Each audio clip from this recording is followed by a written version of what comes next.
Let's let all the hens out of the hen house.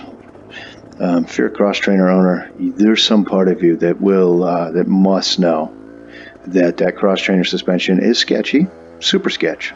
It's super sketch. If you're running just slow, technical, gnarly, big rock, because I would say it sucks on small rock, big rocks, maybe, and that's all you do. That's 95% of what you do. More power to you. You're a maniac. Go out and get some.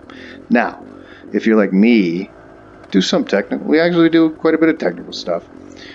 But for the most part, we're also trying to ride fast. Now, I've been holding people up for way too long. And those cross trainer stock suspension it's sketch city. It is sketch city. Anytime you hit anything at speed, anything, even at low speeds, you hit something goofy like a rock or something, that thing will kill you, or at least it'll attempt to. It certainly lets you know that it hit a rock. I mean, it lets you know. It wakes right up like, hey, guy, can't just be hitting stuff in the middle of the trail. Yeah, I know, it's a rock. You think you'd be able to go over it? Nope, not on me. But, so, if you fell any of these things, you got a couple grand sitting around in your pocket, you might want to consider some of these, some would say ridiculously beautiful forks. They are closed cartridge Sachs, basically repackaged by Boano. They're shortened X amount of centimeters for the cross trainer. Guess what? You get these fabulous red triples too.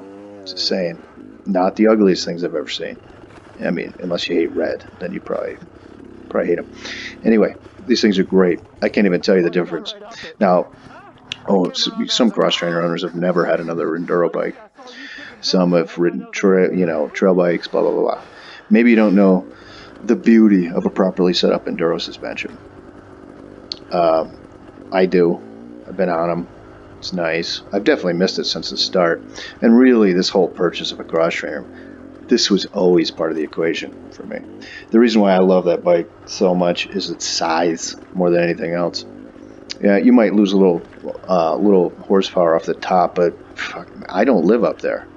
I live down low, so it doesn't bother me a bit. But that 7/8 size bike, it's undescribably important to me as somebody who's not super short at 5'9". I can touch the ground. I can. The confidence I have on a slightly smaller bike it's priceless. So once you buy these, now you're in double R territory as far as how much the bike costs. Now, that being said, you purchase these, you're probably going to want to get a rear shock. Oh, now what? Let's look at that thing. So let's say you want to buy that rear shock. Let's go find a look at that thing. Don't worry about these. Beta's actually pretty cool. They you can kind of, it's BYOB, build your own bike, Beta.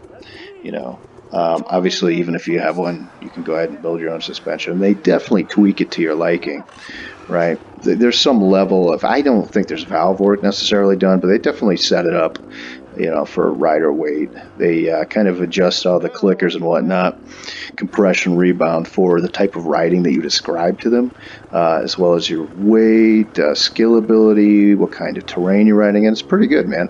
I've never gotten something out of the box that was like, I don't even want to mess with it. Didn't even want to touch it. I'm coming off a cross trainer suspension, so the bar's been set pretty low on what feels awesome to me. But this thing out of the box, hey, you haven't touched a thing. I love it. It's perfect so far.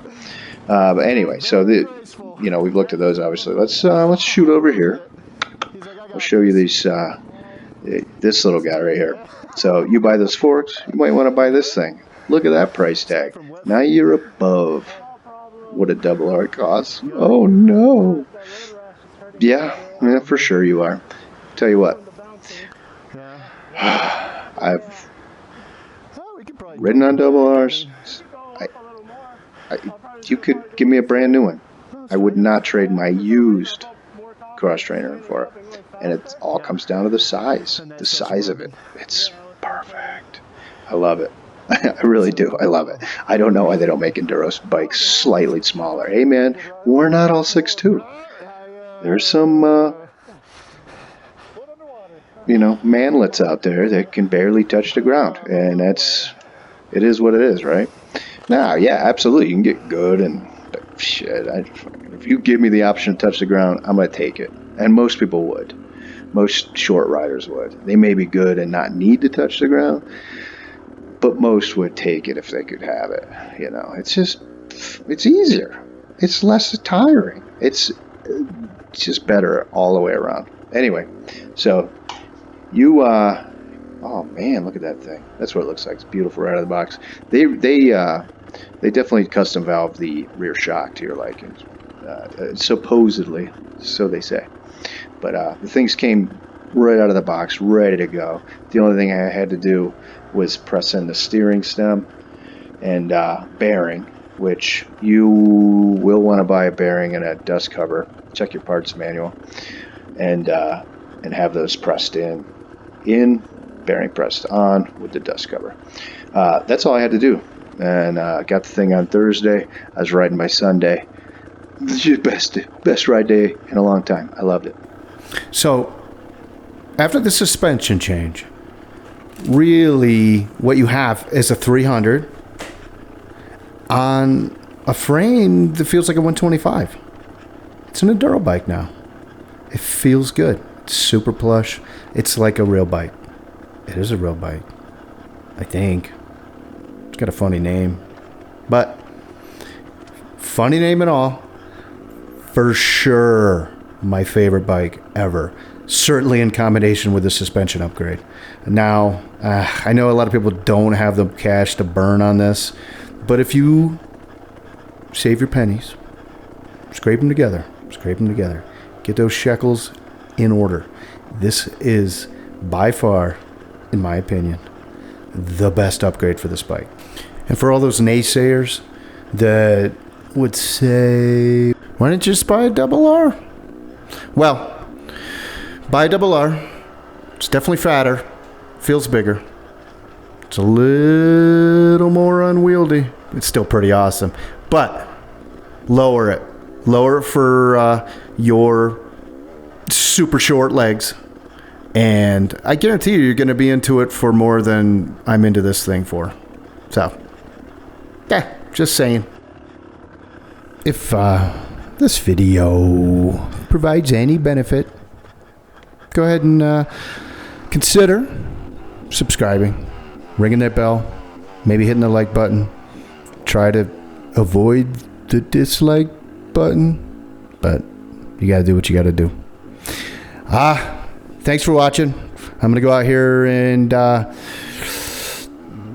hit some trails like the amateur that I am. Anyway, thanks for watching, guys.